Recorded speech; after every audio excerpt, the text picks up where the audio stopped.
Hello, welcome to all of you. मैं चेतन सिंह आप सभी का अपने यूट्यूब चैनल एडवर्बर पर स्वागत करता हूँ।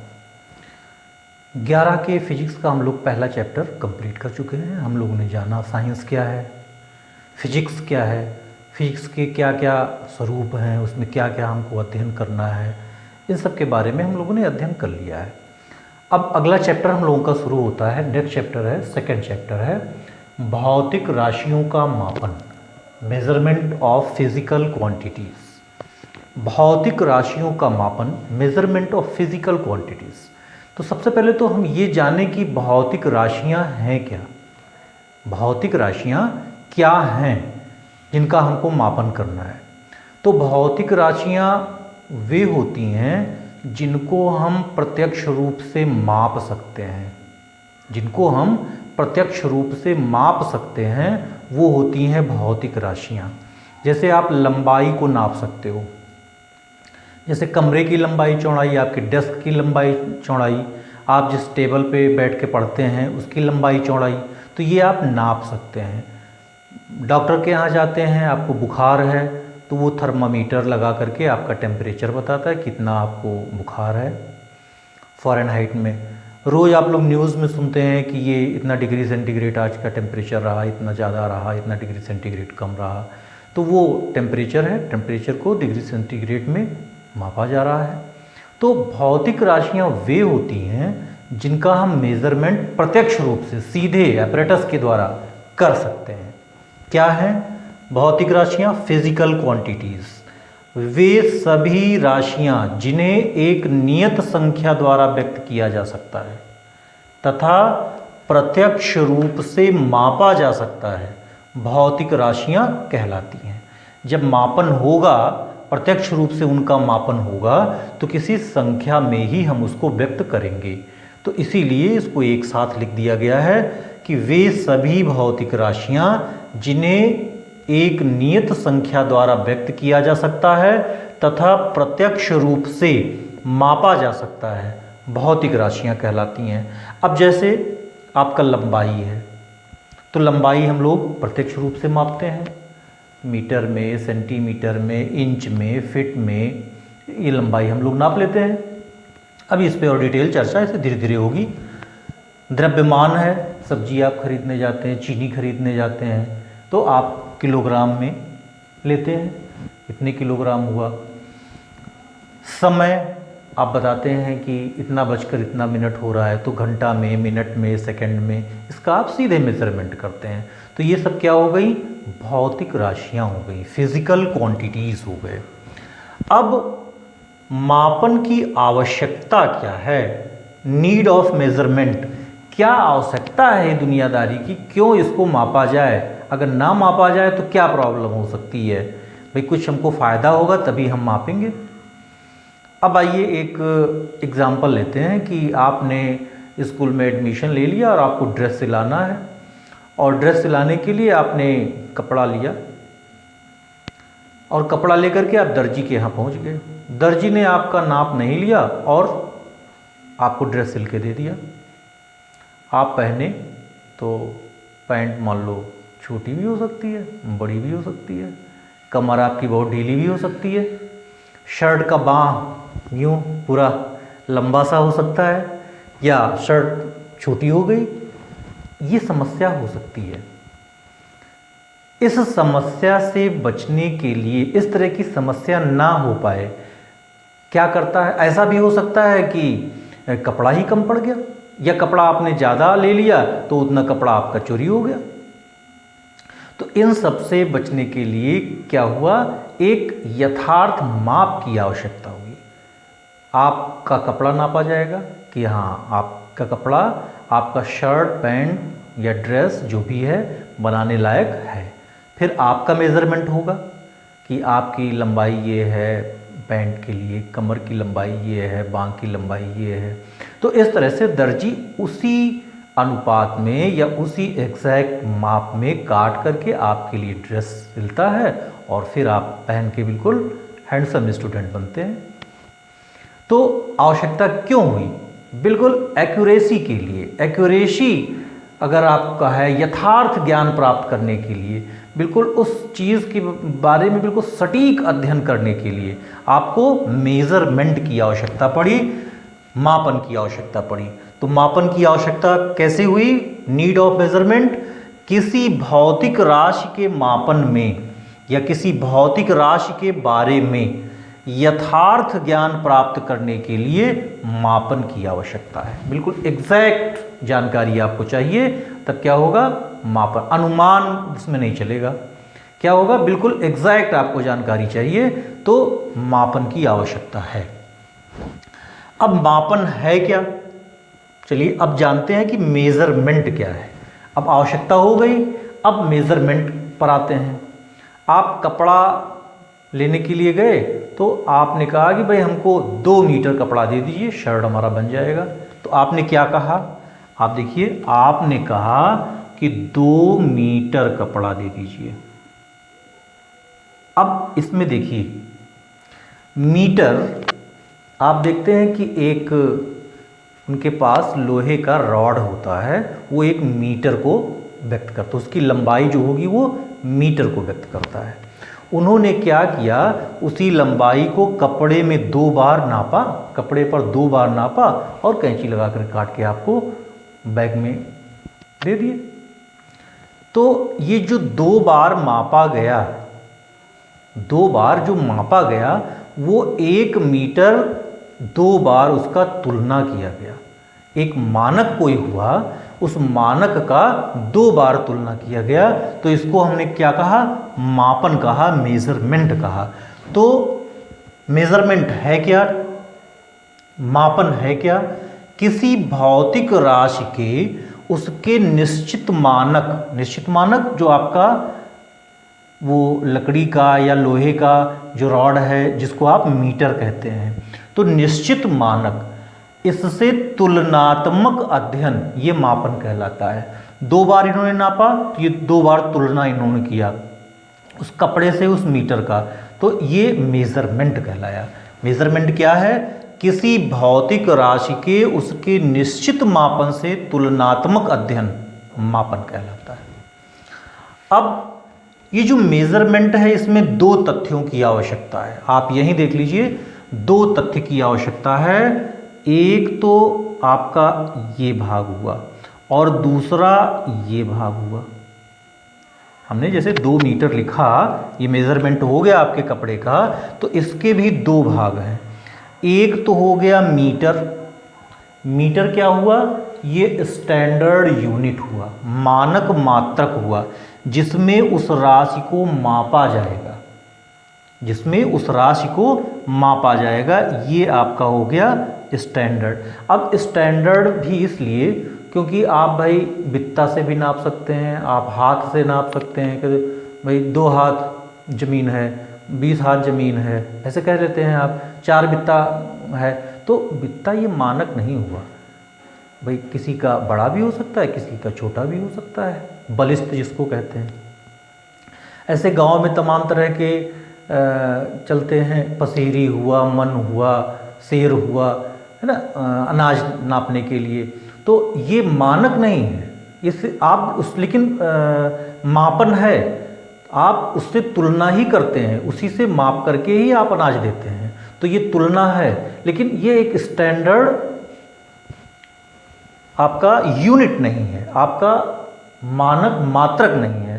तो यहाँ हम एक स्टैंडर्ड की बात करेंगे। जैसे आपका मीटर हुआ, तो ये मीटर, इसमें कितनी बार सम्मिलित है? 2 बार सम्मिलित है। तो 2 बार सम्मिलित होना मतलब ये इसका संख्यात्मक मान हुआ, ये इसका न्यूमेरिकल वैल्यू हुआ, ये इसका आंकिक मान हुआ। तो जो ये मेजरमेंट के लिए नेसेसरी है, आवश्यक है, इन 2 तथ्यों की। ये 2 तथ्य क्या क्या हैं? एक है मानक मात्रक। मानक मात्रक स्टैंडर्ड यूनिट। स्टैंडर्ड यूनिट का मतलब हुआ जैसे ये आपका मीटर, जिससे भौतिक राशि की तुलना की जाती है। जैसे आपका मीटर हुआ, आपका किलोग्राम हुआ, आपका सेकंड हुआ, आदि इस तरह से हुआ। और दूसरा हुआ आपका संख्यात्मक मान, न्यूमेरिकल वैल्यू। न्यूमेरिकल वैल्यू का मतलब क्या हुआ कि ये जो मानक मात्रक है, ये तुलना करने पर कितनी बार सम्मिलित है, इसका आंकिक मान क्या है, इसका संख्यात्मक मान क्या है, उस राशि में उसका मात्रक कितनी बार सम्मिलित है। तो यहाँ जैसे हुआ कि 2 बार सम्मिलित है। अब एक चीज़ आपको और थोड़ा सा बताएंगे, आप थोड़ा सा ये देखिए कि मीटर से और छोटा मात्रक आइए। मीटर से छोटा आप जानते हैं सेंटीमीटर, और 1 मीटर में कितने सेंटीमीटर होते हैं, 100 सेंटीमीटर। तो इसका मतलब ये 2 कितना हो गया, 200 सेंटीमीटर हो गया। अब देखिए अगर हम इसको मिलीमीटर में भी लिखना चाहें, मिलीमीटर, तो मिलीमीटर, सेंटीमीटर, मिलीमीटर फिर सेंटीमीटर, तो 10 गुने का अंतर होता है। तो ये कितना हो गया, 2000 मिलीमीटर हो गया। मिलीमीटर, सेंटीमीटर, और यही बीच में अगर हम एक डेसीमीटर भी कर दें, डेसीमीटर, तो डेसीमीटर ये मीटर से 10 गुना होता है छोटा। तो इसका मतलब क्या हो गया कि ये 20 डेसीमीटर हुआ। मिलीमीटर, सेंटीमीटर, डेसीमीटर, मीटर, ये आपको पता होगा, ये सबसे छोटा 10-10 गुने का अंतर है। तो इससे 10 गुना ये छोटा, इससे 10 गुना ये छोटा, इससे 10 गुना ये छोटा। कौन चीज़ छोटा, मात्रक छोटे हैं। ये जो आपके इधर हिंदी में लिखे हुए हैं मीटर, डेसीमीटर, सेंटीमीटर, मिलीमीटर, ये क्या है, मात्रक है। इसमें सबसे छोटा आपका क्या है, ये मिलीमीटर सबसे छोटा है। और आप बढ़ते जाएं तो 10-10 गुना ये बढ़ता जाता है मीटर। यहाँ मीटर से भी आपका और बड़ा डेका, हेक्टो, किलो, है ना, और बड़ा होता जाएगा। अभी आप इतने से ही समझ जाएंगे अभी। तो ये देखते हैं कि आपका ये जो मात्रक है, ये मात्रक क्या है, छोटा होता जा रहा है। ये जब हम इधर से आ रहे हैं मीटर के बाद डेसीमीटर, तो ये क्या हो रहा है, मात्रक छोटा होता जा रहा है। क्या होता जा रहा है, छोटा होता जा रहा है। अच्छा, जब मीटर से डेसीमीटर छोटा हुआ, उससे छोटा आपका सेंटीमीटर हुआ, सबसे छोटा आपका मिलीमीटर हुआ, तो आप देखते हैं कि ये जो न्यूमेरिकल वैल्यू है, ये न्यूमेरिकल वैल्यू क्या हो रहा है, ये तो बढ़ रहा है। ये 2 था, अब 20 हो गया, अब क्या हो गया, 200 हो गया, अब क्या हो गया, 2000 हो गया। तो इस तरह से ये बढ़ रहा है। अब अगर ये जो मात्रक हैं, इस मात्रक को, ये जो मात्रक है, इस मात्रक यूनिट को, यूनिट का ये पहला अक्षर यू हम ले लें, और ये जो आपके अंक हैं जिसको हम न्यूमेरिकल कहते हैं, संख्यात्मक मान, संख्यात्मक मान आपके न्यूमेरिकल, इसका ये n ले लें। तो अगर यूनिट आपका घट रहा है तो आपका न्यूमेरिकल वैल्यू बढ़ रहा है। इसका मतलब इन दोनों में कैसा संबंध है, व्युत्क्रमानुपाती संबंध है। कैसा संबंध है, व्युत्क्रमानुपाती संबंध है। तो इसको हम क्या कहेंगे, किसी भौतिक राशि का आंकिक मान, न्यूमेरिकल वैल्यू, संख्यात्मक मान, उसके मात्रक के व्युत्क्रमानुपाती होता है, उसके मात्रक के व्युत्क्रमानुपाती होता है। यहाँ से आप बिल्कुल क्लियर समझ चुके हैं। और हम आंकिक मान को n से लिखते हैं और यूनिट को, मात्रक को u से लिखते हैं। तो अब आप देखिए n इज प्रपोर्शनल 1/u कैसे आया, मैं आपको समझा चुका हूँ। n इज प्रपोर्शनल 1/u, इसका मतलब n और u का जो मल्टीप्लिकेशन है वो कांस्टेंट है। मतलब जो लंबाई 2 मीटर बताएगी वही लंबाई 20 डेसीमीटर बताएगी, वही लंबाई 200 सेंटीमीटर बताएगी, वही लंबाई 2000 मिलीमीटर बताएगी। सब एक ही है। इसका मतलब n और u, इसका मल्टीप्लिकेशन क्या होगा, कांस्टेंट होगा। अब अगर हम इन दोनों के लिए तुलना करें अलग अलग, तो n1u1 बराबर n2u2 हम लिख सकते हैं। मतलब n1u1 ये बराबर n2u2, इस तरह से हम इसको लिख सकते हैं। अब अभी हम लोगों ने चर्चा किया था कि ये मानक मात्रक, तो मानक शब्द आ गया था स्टैंडर्ड यूनिट। स्टैंडर्ड यूनिट का चयन कैसे किया जाए, ये मानक मात्रक कैसे लिया जाए। जैसे अभी हम लोगों ने चर्चा किया ना कि वो बलिष्ठ है, हाथ है, शेर है, मन है, तो ये मानक मात्रक नहीं बने, आपका किलोग्राम बना, आपका मीटर बना। तो यही मानक मात्रक क्यों बने, कैसे हमारा चयन होना चाहिए, तो उसके लिए मुख्य 3 बिंदुओं पर हम लोग ध्यान देंगे। इन 3 बिंदुओं से होना चाहिए। एक तो जो यूनिट यूज़ किए जाएं वो क्या होने चाहिए, सार्वभौम हो, यूनिवर्सल हो। यूनिवर्सल का मतलब हर जगह वो उपलब्ध हो जाएं, हर जगह आसानी के साथ उनको एक्सेप्ट कर लिया जाए, हर जगह वो सरलता के साथ मिल जाएं। टेम्परेचर और अन्य चीज़ों पर ज़्यादा प्रभाव ना पड़े। ऐसा नहीं कि हमने कोई ऐसा चीज़ ले लिया कि ठंडी में जम गया और गर्मी में वो पिघल गया, तो ऐसा भी ना रहे। तो इस तरह से वो हो कि वो कैसा हो, सार्वभौम हो, यूनिवर्सल हो। तो यूनिवर्सल ये पहला पॉइंट होना चाहिए उसके चयन के लिए। फिर सर्वमान्य हो, अनएनिमसली एक्सेप्टेड, मतलब विश्व में हर जगह हर देशों में उसको मान्यता मिले, उसको माना जाए। ऐसा नहीं कि 4-6 देश मान लिए बाकी नहीं मान रहे हैं तो वो मानक मात्रक हो जाएगा, वो नहीं हो सकता है। उसका क्या होना चाहिए, हर जगह उसका एक्सेप्टेशन होना चाहिए और सुलभ होना चाहिए, ईजिली अवेलेबल होना चाहिए, बहुत आसानी के साथ। जैसे अब मीटर आप देखते हैं कि टेप के रूप में भी आपको मिल गया, आपको लोहे के रॉड के रूप में भी मिल गया, बड़े बड़े टेप के रूप में भी मिल जाता है। आप लोग सेंटीमीटर और मीटर ये सब नापने के लिए आप देखते हैं अपने ज्योमेट्रिकल बॉक्स में भी स्केल के रूप में रखे रहते हैं। तो इस तरह से ये बहुत ईजिली अवेलेबल है। तो इस तरह से हम इसका चयन करते हैं। मूल मात्रक क्या होते हैं, fundamental quantities and fundamental units क्या हैं। जैसे अभी हम लोगों ने मात्रक जाना, भौतिक राशियाँ जानी। अब इस भौतिक राशि में मूल राशि क्या होता है, फंडामेंटल क्वांटिटीज़ क्या होता है। मूल राशि, मूल का मतलब ही आप जान रहे हैं कि उसके लिए अन्य किसी चीज़ की आवश्यकता ना हो।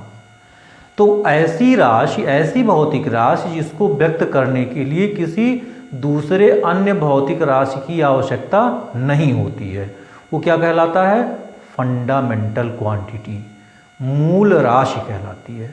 और मूल राशि का जो मात्रक होगा, मूल राशि को व्यक्त करने के लिए जिस मात्रक की आवश्यकता होती है उसको हम मूल मात्रक कहते हैं, फंडामेंटल यूनिट कहते हैं। तो देखिए, वे राशियां जिन्हें व्यक्त करने के लिए अन्य भौतिक राशियों की आवश्यकता नहीं होती है, मूल राशियां कहलाती हैं तथा इनके मात्रक को मूल मात्रक कहते हैं। तो ये आपके फंडामेंटल क्वांटिटी और फंडामेंटल यूनिट हुए। अब इनकी संख्या कितनी है, ये 7 हैं। 7 कौन कौन से, लंबाई, द्रव्यमान, समय, ताप, ज्योति तीव्रता, विद्युत धारा तथा पदार्थ की मात्रा। ये देखिए आपके लिखे हुए हैं, लंबाई, द्रव्यमान, समय, ताप, ज्योति तीव्रता, विद्युत धारा तथा पदार्थ की मात्रा।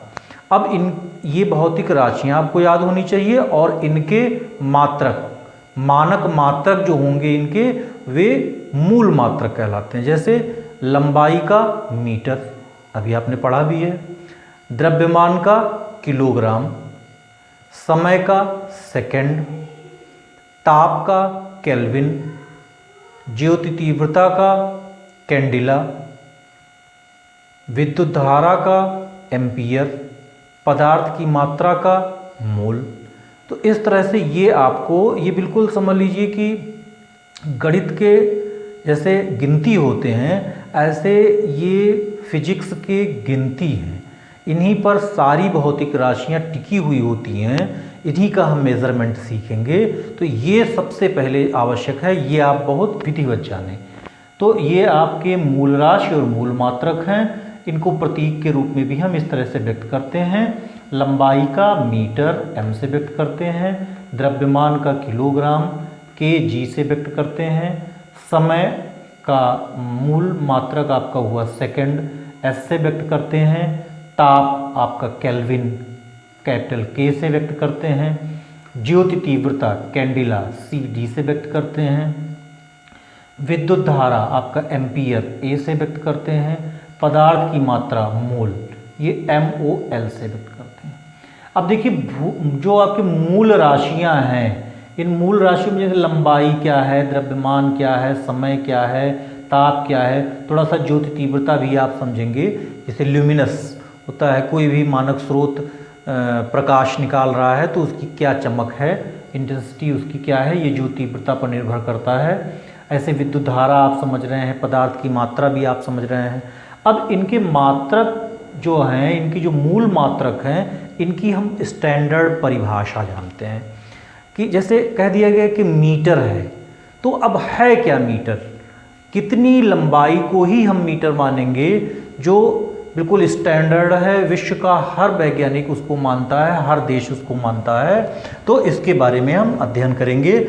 मूल मात्रकों की परिभाषाएं, definition of fundamental units, fundamental units की हम परिभाषा जानेंगे।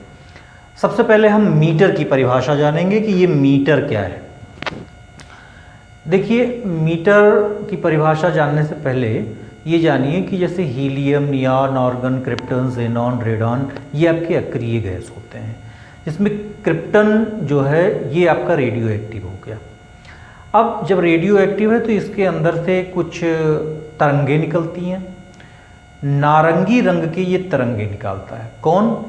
शुद्ध क्रिप्टन 86, शुद्ध क्रिप्टन 86 से नारंगी रंग के तरंगे निकलती हैं। तो जाहिर है जब तरंगे ऐसे निकलेंगी तो उनकी कुछ चौड़ाई होगी। तो 16,50,763.73 तरंगे जितनी दूर में निकलती हैं, कितना?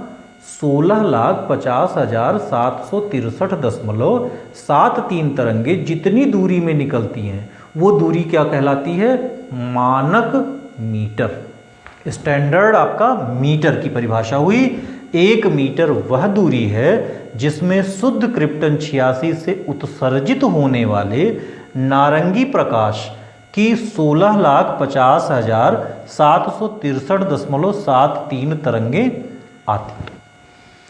मीटर के अन्य भी आपके रहेंगे, जैसे किलोमीटर, आपके नैनोमीटर, माइक्रोमीटर, फर्मी, ये सब हम इसके बाद में बताएंगे। आज भी हम फंडामेंटल ही की परिभाषा जानते हैं, फिर उसको हम बाद में आपको बताएंगे। दूसरा है हमारा किलोग्राम। किलोग्राम क्या होता है? अब किलोग्राम की बहुत सरल सी परिभाषा एक है, एक प्लेटिनम इरिडियम मिश्र धातु का एक टुकड़ा पेरिस में रखा हुआ है, एक लंबाई का स्केल भी रखा हुआ है, उस लंबाई को हम लोग मीटर मानते हैं। और उसी तरह से जो द्रव्यमान है, प्लेटिनम इरिडियम का जो एक टुकड़ा रखा हुआ है पेरिस में, उसका द्रव्यमान कितना माना गया है? 1 किलोग्राम माना गया है। 1 किलोग्राम वो द्रव्यमान माना गया है। इसके अलावा हम कह सकते हैं कि 4 डिग्री सेंटीग्रेड पर शुद्ध 1 लीटर जल का जो द्रव्यमान होता है वो 1 किलोग्राम होता है। क्या है? 4 डिग्री सेंटीग्रेड पर, 4 डिग्री सेंटीग्रेड पर 1 लीटर शुद्ध जल का द्रव्यमान ये 1 किलोग्राम होता है। अगर परमाणुवीय क्रम में हम इसको कहना चाहें तो हम कह सकते हैं कि कार्बन 12 के 5.0188 × 10⁻25 परमाणुओं का जो द्रव्यमान है वो 1 किलोग्राम है। अब इसी क्रम में आपका है फिर सेकंड। सेकंड क्या है? देखिए जैसे घड़ियां हैं, उसमें एक परमाणुवीय घड़ी होती है। परमाणुवीय घड़ी का मतलब कि परमाणु कंपन करेगा, तो सीजियम परमाणु घड़ी में सीजियम परमाणु कंपन करता है।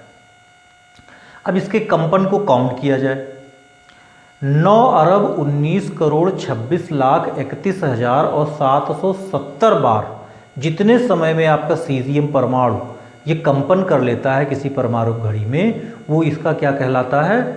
1 मानक सेकंड कहलाता है। 1 मानक सेकंड का ये स्टैंडर्ड परिभाषा है आपका। 1 सेकंड वह समयांतराल है जिसमें परमाणु घड़ी में सीजियम परमाणु 9,19,26,31,770 बार कंपन करता है। इसी क्रम में केल्विन देखते हैं। ये 3 आपके सबसे महत्वपूर्ण हो गए। MKS सिस्टम ये आपका हो गया। अब केल्विन, केल्विन भाई है 1 केल्विन जल के त्रिकविंद ऊष्मागतिक ताप का 1/273.16वां भाग होता है। ये आपका केल्विन हो गया। और इसी तरह से कैंडिला, कैंडिला क्या है कि मानक स्रोत के खुले मुंह के 1 सेंटीमीटर क्षेत्रफल से जो ज्योति तीव्रता निकलती है उसका 1/60 भाग, ये एक कैंडिला कहलाता है। जबकि प्लेटिनम, जो कि स्रोत का गलनांक जो है, ये स्रोत का जो टेम्परेचर है वो प्लेटिनम के गलनांक की, प्लेटिनम का गलनांक बहुत ज़्यादा होता है, 1800 डिग्री सेंटीग्रेड होता है, इसके ये बराबर हो तो ये कहलाता है आपका कैंडिला। क्या है कैंडिला? एक कैंडिला मानक प्रकाश स्रोत के खुले मुंह के 1 सेंटीमीटर स्क्वायर क्षेत्रफल की ज्योति तीव्रता का 1/60 भाग होती है, जबकि स्रोत का ताप प्लेटिनम के गलनांक के बराबर हो। एम्पियर की परिभाषा आप 10th में पढ़ चुके होंगे। फिर से यहाँ मानक के रूप में आपको एम्पियर पढ़ना ही पढ़ना है।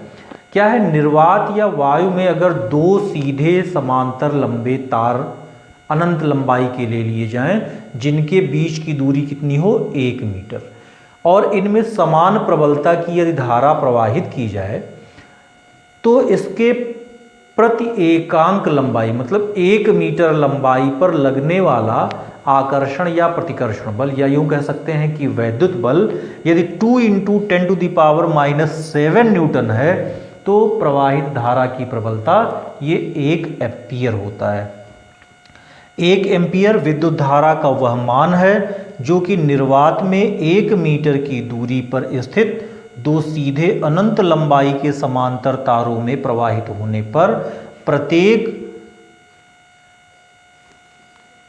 तार के प्रति मीटर लंबाई पर तारों के बीच 2 × 10⁻⁷ न्यूटन का बल उत्पन्न करती है। अब मोल क्या है? पदार्थ की मात्रा का ये मात्रक है मोल। 1 मोल किसी पदार्थ की वह मात्रा है जिसमें उस पदार्थ के अवयव की संख्या कार्बन 12 के 0.012 किलोग्राम में परमाणुओं की संख्या के बराबर हो। अब मोल को हम बहुत आसानी के साथ ऐसे समझ सकते हैं कि 1 मोल, जैसे कार्बन 12 के 12 ग्राम कार्बन अगर कहा जाए, 12 ग्राम कार्बन, तो 12 ग्राम कार्बन का मतलब 1 मोल। और 12 क्या है? ये इसका परमाणु भार है। तो परमाणु भार को अगर हम ग्राम में व्यक्त कर देते हैं तो उस पदार्थ के लिए वह मोल हो जाता है। जैसे 12 ग्राम कार्बन का मतलब 1 मोल कार्बन। अब जैसे हाइड्रोजन है 1H1, तो 1 ग्राम हाइड्रोजन का मतलब 1 मोल हाइड्रोजन। 2He4, तो 4 ग्राम हीलियम का मतलब 1 मोल हीलियम। तो ये मोल, ये परमाणु के परमाणुीय द्रव्यमान को व्यक्त करने के लिए हम मोल का प्रयोग करते हैं। तो इस तरह से ये आपके मूल मात्रक और मूल राशियां थी और इनकी ये परिभाषाएं थी। पूरक मात्रक क्या होते हैं? Supplementary quantities and supplementary units. देखिए, इन 7 मूल राशियों के अलावा 2 अन्य राशियां मानी गई हैं जिनको पूरक राशि कहा जाता है और इनके मात्रक को पूरक मात्रक कहा जाता है। ये राशियां हैं समतल कोण, जैसे आप कोण कहते हैं, या समतल, एक समतल पर जो कोण बनता है वो एक समतल कोण होता है जिसको हम लोग रेडियन में व्यक्त करते हैं। अभी तक बहुत आप लोगों ने कोण बनाया होगा, अंश में आपने व्यक्त किया होगा, लेकिन इसका स्टैंडर्ड मात्रक क्या होता है? स्टैंडर्ड मात्रक आपका है रेडियन। और दूसरा है आपका घन कोण। घन कोण का मतलब हुआ कि जैसे शंकु है तो शंकु के कोने पर या उसके सर्कुलर फॉर्म में, जैसे ये मान लीजिए आपका शंकु है तो शंकु का ये जो सर्कुलर फॉर्म बनेगा, ये जो कोण होगा, ये कोण क्या कहलाता है? घन कोण कहलाता है। इसका मात्रक क्या होता है? स्टेरेडियन।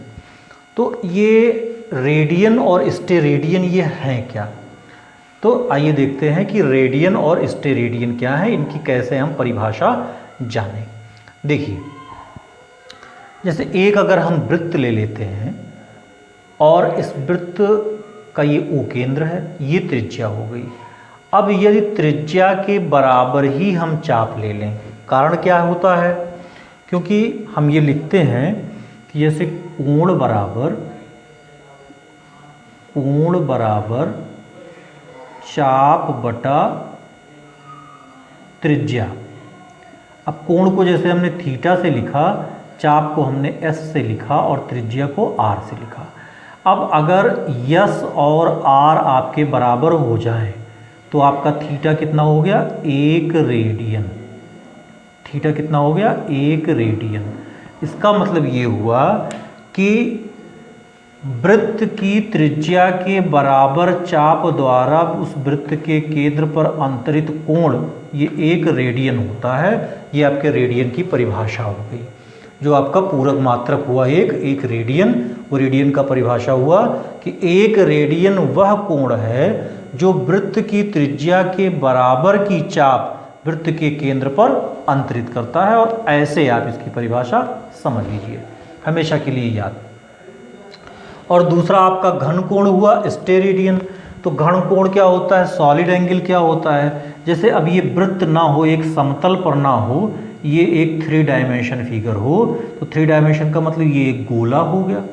अब गोले का आप कोई क्षेत्रफल ले लीजिए, तो ये क्षेत्रफल उसके पूरे केंद्र पर एक कोण बनाता है। ये जो कोण बनता है इसको हम घन कोण कहते हैं। तो घन कोण जो होता है, घन कोण, ये जो पृष्ठ का क्षेत्रफल हुआ,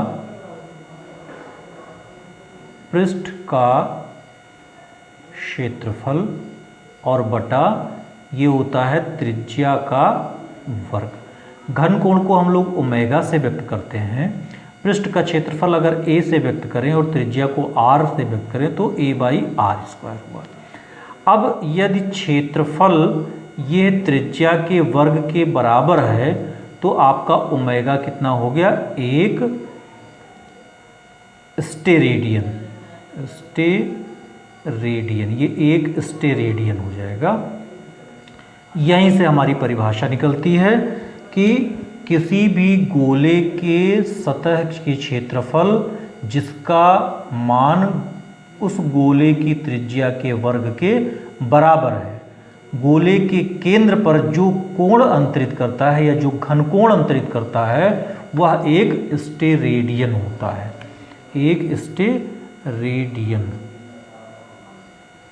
एक स्टेरेडियन होता है। इसको हम लोग SR से व्यक्त करते हैं। तो इस तरह से आप देखिए, एक स्टेरेडियन वह घन कोण है जो गोले के पृष्ठ का वह भाग जिसका क्षेत्रफल गोले की त्रिज्या के वर्ग के बराबर होता है, गोले के केंद्र पर अंतरित करता है। ये एक स्टेरेडियन हो गया।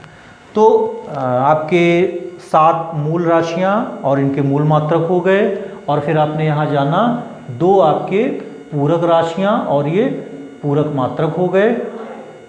अब इसके बाद हम लोग जानेंगे व्युत्पन्न राशियां और व्युत्पन्न मात्रक क्या होते हैं, derived quantities and derived units क्या होते हैं। तो जैसे मूल में हमने पढ़ा था कि इसको व्यक्त करने के लिए अन्य किसी भौतिक राशि की आवश्यकता नहीं होती है, वो मूल होते हैं, मूल राशियां होती हैं। और डेराइव्ड वे होते हैं जो मूल राशियों के ही पदों में व्यक्त किए जाते हैं। ये डेराइव्ड जो क्वांटिटीज़ होते हैं ये वे राशियां जो मूल राशियों के पदों में व्यक्त की जाती हैं व्युत्पन्न राशियां कहलाती हैं। और इनके मात्रक क्या कहलाते हैं? व्युत्पन्न मात्रक कहलाते हैं। मतलब जो मूल मात्रक के पदों में व्यक्त किए जाते हैं वे व्युत्पन्न मात्रक हो गए और ऐसी राशियां व्युत्पन्न राशियां हो गई। अब इनके उदाहरण देखिए, जैसे यहाँ कुछ लिखे गए हैं, क्षेत्रफल, आयतन, घनत्व, चाल, त्वरण, बल, ये सब क्या हो गई? ये सब व्युत्पन्न राशियां हुई। कैसे? अब इसको हम देखिए मूल राशियों में व्यक्त कर रहे हैं। जैसे क्षेत्रफल बराबर होता है आपका लंबाई गुणे चौड़ाई, तो आपकी लंबाई भी लंबाई हुआ और चौड़ाई भी आपकी लंबाई है, आप दूरी ही उसका नाप रहे हैं। तो इसका मात्रक क्या हो गया? अब मात्रक के रूप में आप देखिए तो मीटर गुणे मीटर, हम क्या है मानक मात्रकों के रूप में ही व्यक्त कर रहे हैं। इसका मात्रक क्या हो गया? मीटर स्क्वायर या वर्ग मीटर। तो वर्ग मीटर क्या हो गया? ये व्युत्पन्न मात्रक हो गया। और क्षेत्रफल क्या हो गया? ये व्युत्पन्न राशि हो गई। ऐसे ही आयतन जैसे हम लोग लिखते हैं, तो आयतन क्या हो गया? लंबाई गुणे चौड़ाई और गुणे ऊंचाई, ऐसा हम लिखते हैं। अब मात्रक के रूप में अगर व्यक्त करें तो ये सब लंबाई ही है, तो हम लिख सकते हैं मीटर, फिर गुणे मीटर, फिर गुणे मीटर। क्या हो गया ये? मीटर का घात 3 या मीटर क्यूब हो गया। ये मूल मात्रक के ही रूप में व्यक्त किया गया है, इसलिए ये व्युत्पन्न मात्रक हो गया। ऐसे घनत्व बराबर क्या होता है? द्रव्यमान और बटा आयतन। अब आप देखिए द्रव्यमान ये आपकी मूल राशि हो गई और आयतन आपका व्युत्पन्न राशि हो गया। और आयतन भी ये मूल के रूप में व्यक्त किया गया है, इसका मतलब कि लंबाई चौड़ाई ऊंचाई ये भी मूल हुआ, तो ये मूल के रूप में घनत्व को व्यक्त कर दिया गया। और इसका मात्रक क्या हो गया? द्रव्यमान का मात्रक किलोग्राम पर आयतन का मात्रक मीटर क्यूब, ये आपने लिखा। तो किलोग्राम पर मीटर क्यूब ये घनत्व का मात्रक हो गया, जो कि व्युत्पन्न मात्रक कहलाएगा। ऐसे चाल का मात्रक, चाल या वेग हम क्या लिख सकते हैं? दूरी बटा समय। आपका दूरी लंबाई हुई, समय ये भी आपका मानक मात्रक सेकंड के रूप में व्यक्त करेंगे इसका मात्रक। तो दूरी को हम लिखेंगे मीटर प्रति, और सेकंड ये आपका मानक समय है, तो सेकंड ये आपका समय का मानक मात्रक हो गया सेकंड। तो मीटर प्रति सेकंड ये आपका चाल का मात्रक हो गया, जो कि एक व्युत्पन्न मात्रक है। ऐसे त्वरण बराबर वेग परिवर्तन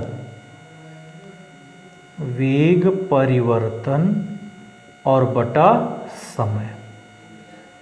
वेग परिवर्तन बटा समय, वेग में परिवर्तन हो रहा है, इसका मतलब वो वेग हुआ या चाल हुआ, मतलब मीटर प्रति सेकंड ही हुआ, मीटर प्रति सेकंड। और फिर बटा समय का मात्रक आपका सेकंड हुआ, तो सेकंड बटा 1 हो गया। 1 ऊपर चला जाएगा आपका, सेकंड एक साथ हो जाएंगे, तो मीटर पर सेकंड स्क्वायर। ये आप देखिए मीटर आपका मूल मात्रक, सेकंड आपका मूल मात्रक, तो मीटर पर सेकंड स्क्वायर मूल मात्रक के पद में व्यक्त किया गया, इसलिए ये व्युत्पन्न मात्रक हुआ। और चाल त्वरण आपका ये व्युत्पन्न राशि हुई। ऐसे बल बराबर द्रव्यमान और गुणे त्वरण। द्रव्यमान आपका क्या हो गया? किलोग्राम, और त्वरण क्या हो गया? मीटर पर सेकंड स्क्वायर, जिसको आप लोग क्या कहते हैं? न्यूटन। तो ये किलोग्राम मीटर पर सेकंड स्क्वायर या न्यूटन ये आपका व्युत्पन्न मात्रक हुआ। तो इस तरह से आज हम लोगों ने जाना कि आपके फंडामेंटल यूनिट्स क्या हैं, फंडामेंटल क्वांटिटीज़ क्या हैं, सप्लीमेंट्री यूनिट्स क्या हैं, सप्लीमेंट्री क्वांटिटीज़ क्या हैं, और ये आपके डिराइव्ड यूनिट्स क्या हैं और डिराइव्ड क्वांटिटीज़ क्या हैं। फंडामेंटल जो हमारे यूनिट्स थे, मात्रक थे, इनके जो स्टैंडर्ड परिभाषाएं हैं वो स्टैंडर्ड परिभाषा हमने जाना। तो ये आपका टॉपिक कंप्लीट होता है। नेक्स्ट टॉपिक पर हम लोग मिलेंगे। धन्यवाद।